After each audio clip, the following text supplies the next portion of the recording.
दिनाचा स्वातंत्र्य दिनाचा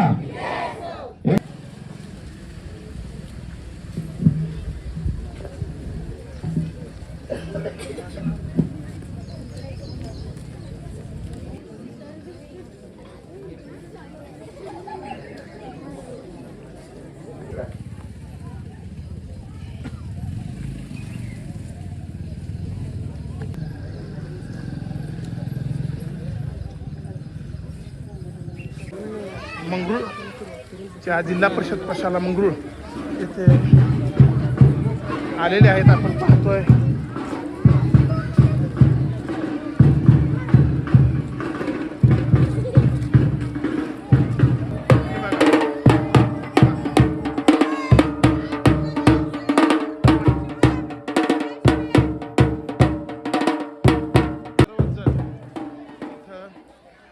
जिल्हा परिषद प्रशाला मंगरूळ या शाळेवरती सर्वच मंगरुळातील सर्वच मान्यवर इथं उपलब्ध झालेले आहेत.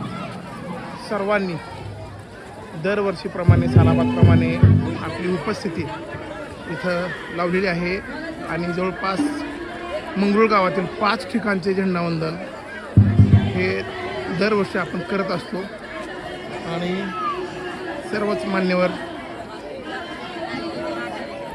जिल्हा परिषद प्रशाला मंगरूळ या शाळेवरती उपलब्ध झालेले आहेत.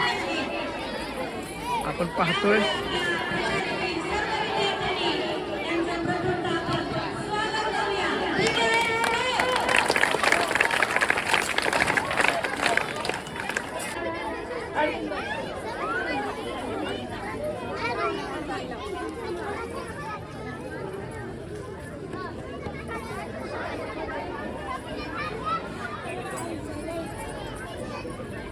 सर्व पालकांना विनंती आहे, या ध्वजारोहण सोहळ्यानिमित्तानं आज शाळेमध्ये प्रथमतः ध्वजारोहण झाल्यानंतर ध्वजप्रतिज्ञा होईल, त्यानंतर प्रस्ताव होईल, त्यानंतर प्रशालेकडून एक पथक आहे ते पथक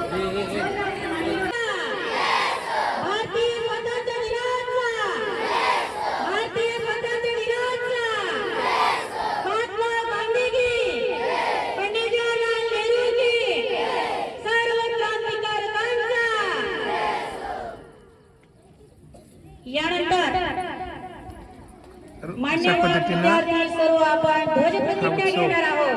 सर्वांनी ध्वजप्रतिज्ञा घेण्यासाठी हात पुढे करायचा आहे. सर्वांना विनंती आहे, गावकरी ग्रामस्थ प्रमुख सर्वांनी तयार व्हायचं आहे. सगळ्यांनी हात पुढे, कृपया सर्वांना विनंती आहे. मी राष्ट्रध्वजाशी व ध्वजाचे प्रतीक आहे त्या सार्वभौम प्रजासत्ताकाशी एकनिष्ठ राहण्याची प्रतिज्ञा करतो. जय हिंद. जय हिंद.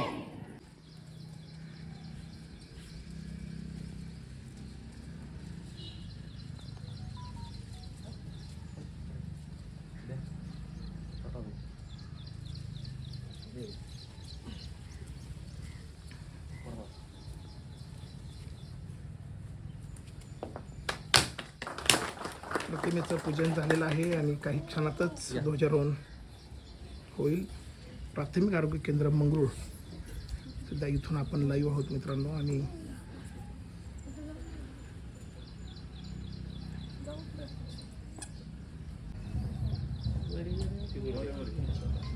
आपण पाहतोय हा आनंदाचा, गौरवाचा, भारतीय अस्मितेचा हा क्षण आपण पाहतोय. मंगरूळ जिल्हा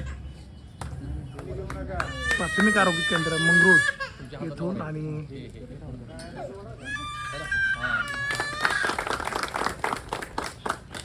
प्राथमिक आरोग्य केंद्र मंगरूळ येथील सुद्धा हा ध्वजारोहणाचा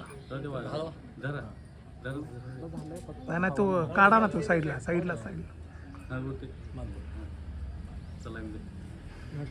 एक साथ झंडे के लिए सलामी दो. सलामी दो. एक साथ राष्ट्रगीत शुरू करेंगे. शुरू कर. जनगण मन अधिनायक जय हे भारत भाग्य विधाता, पंजाब सिंध गुजरात मराठा द्राविड उत्कल वंग, विंध्य हिमाचल यमुना गंगा, उच्चल जलधि तरंग, तव शुभ नामे जागे, तव शुभ आशीष मागे, गाहे तव जय गाथा, जनगण मंगलदायक, जय हे भारत भाग्य विधाता, जय हे जय हे जय हे हाथ नीचे. भारत माता की जय. भारत माता की जय. भारत माता की जय. मंगरूळ ग्रामपंचायत येथे आणि सर्व मान्यवर मंगरूळ ग्रामपंचायतकडे निघालेले आहेत. आपण सर्वजण माझ्यासोबत आहात. हीच खरी ताकद आहे आपल्या सर्वांची आणि एकजुटीची. आपला हा स्वातंत्र्य दिन आपण साजरा करतोय. आमच्या मंगरूळ येथून आम्ही लाईव्ह आहोत आणि आपण पाहतोय. आता आम्ही निघालेलो आहोत ग्रामपंचायत मंगरूळ इकडे. मित्रांनो, मंगरूळच्या ग्रामपंचायत कार्यालयातील ध्वजारोहण हा सरपंच व सर्व ग्रामस्थांच्या उपस्थितीत होत असतो आणि प्रतिमेचं पूजन झालेलं आहे आणि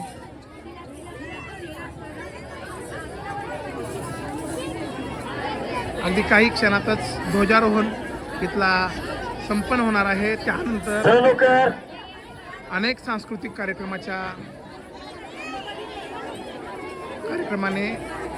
इथल्या ध्वजारोहणाची संपन्न होणार आहे. आपण पाहतोय सर्वच जण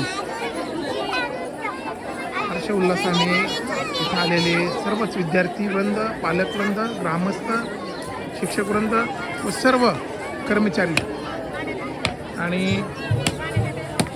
ध्वजारोहण संपन्न झालेलं आहे. प्रतिमेचे पूजन संपन्न झालेलं आहे आणि काही क्षणातच ध्वजारोहण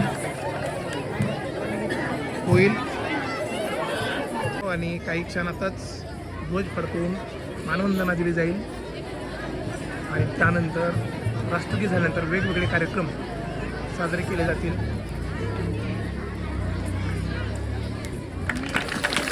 एक साथ राष्ट्रगीत शुरू करेंगे. शुरू.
स्वातंत्र्य दिनाचा एक साथ राज्य की शुरू करेंगे. शुरू.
आहे. खूप कौतुकास्पद आहे. 9वीच्या विद्यार्थ्यांनी हे चित्र रेखाटलेलं आहे. जिल्हा परिषद शाळा मंगरूळ त्या शाळेतील 9वीच्या विद्यार्थ्यांनी हे चित्र रेखाटलेलं आहे. मित्रांनो, आपण सध्या गुरु सरांसोबत आहोत आणि सरांकडून आपण जाणून घेणार आहोत की सर, माझा एक प्रश्न होता, खूप जणांना हा प्रश्न पडलेला आहे की 15 ऑगस्ट हे प्रधानमंत्र्याच्या हस्ते ध्वजारोहण होतो आणि 26 जानेवारीला राष्ट्रपती करतात. तर याचं नेमकं कारण काय आहे ते मला आपल्याकडून जाणून घ्यायचं आहे. मुळामध्ये 15 ऑगस्ट 1947 हा आपला स्वातंत्र्य दिन. हां पण याची सुरुवात 1932च्या सहकार चळवळीत बॅरिस्टर जेना महात्मा गांधी आणि डॉक्टर बाबासाहेब आंबेडकर यांच्या नेतृत्वामध्ये 1932ला सहकार चळवळ सुरू झाली. हां आणि त्या दिवशीपासून उद्या सकाळी आपण स्वातंत्र्य आपल्याला दुसऱ्या दिवशी मिळेल काय की अशा आशेवर 15 वर्ष लागली. 15 ऑगस्ट 1947ला आपल्याला स्वातंत्र्य मिळाले. हां तत्पूर्वी आपल्याला भविष्यात स्वातंत्र्य मिळणार आहे म्हणून 1929 26 जानेवारी 1929ला लाहोरला एक अधिवेशन झालं होतं काँग्रेसचं. आणि त्या अधिवेशनामध्ये असं ठरलं होतं की आपण पूर्ण लोकशाही मार्गाने हे शासन चालवणार आहे. 26 जानेवारी 1929ला ठरल्यामुळं आपल्याला 26 जानेवारी हा दिवस घ्यावा लागला. म्हणजे 15 ऑगस्टला आपण स्वतंत्र झालो म्हणून ध्वजारोहण करतो आणि 26 जानेवारीला प्रजासत्ताक दिन म्हणजे संपूर्ण स्वराज्य दिन आणि प्रजासत्ताक गणतंत्र दिवस आपण त्या 26 जानेवारीला सुरू करतो. परंतु 15 ऑगस्ट 1947ला ज्यावेळेस आपण स्वतंत्र झालो त्याच्या अगोदर 14 ऑगस्टला पाकिस्तान बॅरिस्टर जेनांच्या नेतृत्वाखाली पंतप्रधान पदाखाली तो वेगळा भाग झाला आणि आपल्या पंडित जवाहरलाल नेहरू यांच्या पंतप्रधान पदाच्या अधिकाराखाली आपण 15 ऑगस्ट 1947ला ध्वजारोहण केलं. त्याच वेळेस राष्ट्रपती हे अस्तित्वात नव्हते. म्हणजे पद त्याच वेळेस अस्तित्वात नव्हतं. ज्यावेळेस 26 जानेवारी 1950 रोजी स्वातंत्र्य दिन म्हणून आपण प्रजासत्ताक दिन साजरा केला, त्या दिवशी राष्ट्रपती पद हे अस्तित्वात आले. म्हणून त्या दिवशीचा झेंडा जो आहे तो राष्ट्रपती यांच्या हस्ते फडकवला जातो आणि 15 ऑगस्टचा झेंडा आहे तो आपल्या पंतप्रधानाच्या हस्ते. बघा मित्रांनो, तर हे एक असं तांत्रिक कारण म्हणूयात आपण. आणि ज्यावेळेस आपण हा प्रश्न बऱ्याच जणांना पडलेला होता आणि या प्रश्नाचं उत्तर आपल्याला गुरव सरांनी अगदी व्यवस्थितरित्या दिलेलं आहे. तर सर, तुमचं खरंच खूप खूप आभार, धन्यवाद सर. त्या पद्धतीने आता गावभर रॅली आमच्या मंगरूळ पंचकृषीचे सर्व विद्यार्थी व सर्व शाळांचा सहभागातून ही गावभर रॅली जात असते, फिरत असते. आणि त्यानंतर आजचा हा ध्वजारोहणाचा स्वातंत्र्य दिनाचा हा उत्सव संपन्न झाला असं आपण जाहीर करतो मित्रांनो.